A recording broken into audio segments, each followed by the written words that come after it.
खुशियों के रंग नेशनल ऑटोमोबाइल के संग अब सभी प्रकार की टू व्हीलर गाड़ियां उपलब्ध है, वो भी आकर्षक ऑफर्स के साथ। संपर्क कीजिए नेशनल ऑटोमोबाइल, हरिगंज और भोगट रोड, खंडवा।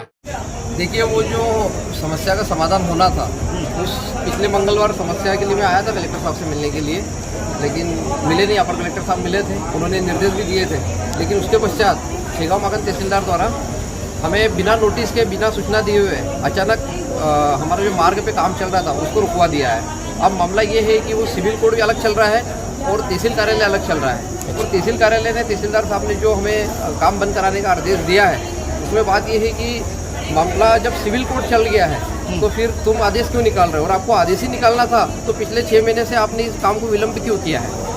बहुत बड़ी बात है ये। हम लगातार 6 महीने से प्रयास कर रहे हैं, तहसील कार्यालय की चक्कर लगा रहे हैं, कलेक्टर साहब के भी चक्कर लगा रहे थे। आज कलेक्टर साहब ने मेरी बात गंभीरता से सुनी। कलेक्टर साहब ने जो भी संबंधित अधिकारी है, तहसीलदार जो पूर्व में अभी ट्रांसफ़र हो गया कृष्णा सर, उनसे भी बात की। उन्होंने उनके नॉलेज में जो था वो बताया कलेक्टर साहब को। बाद में अभी नई मैडम को चार्ज मिल गया है, शीतल मैडम कुछ बता रहे हैं, उनको कलेक्टर साहब ने स्पष्ट बोला है कि ये मामले को अभी देखो और इसका तुरंत निराकरण करो। मैं कलेक्टर साहब का धन्यवाद करूँगा, लेकिन बात ये है कि जनहित का, लोकहित का ये काम है, ये होना चाहिए। हमारे ऐसी कोई मंशा नहीं है कि हम किसी किसान का रास्ता रोकें। किसान का रास्ता पूर्व से निर्धारित जो रास्ता है वो वहाँ से अपना आवागमन करें, हमें कोई प्रॉब्लम नहीं है।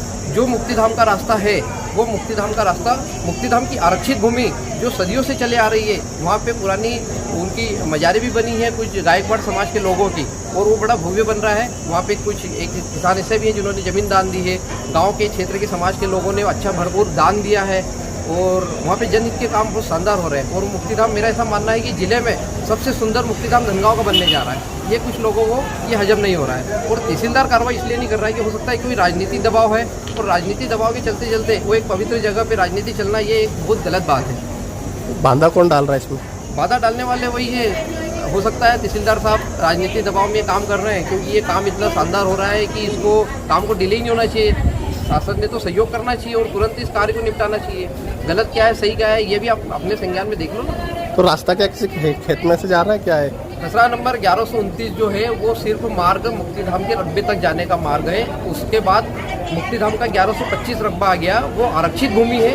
वो आरक्षित भूमि से किसी भी किसान के रास्ते का जिक्र नहीं है। यदि एक किसान अपने निजी स्वार्थ के लिए अपने रास्ते की मांग कर रहा है, जबकि उसका रास्ता पड़ोस के किसान के खेत में से पहले से दर्ज है, रिकॉर्ड में है, रजिस्ट्री में है, 1995 में जिसने खेत खरीदा था उसकी रजिस्ट्री में लिखवाया है स्पष्ट, लेकिन उसके पश्चात भी ये जो भव्य काम हो रहा है इसमें दखल अंदाजा है, ये लोग सब मिलकर कर रहे हैं। क्या नाम है आपका पूरा? कृष्णा बिरला, सरपंच, ग्राम पंचायत धनगांव।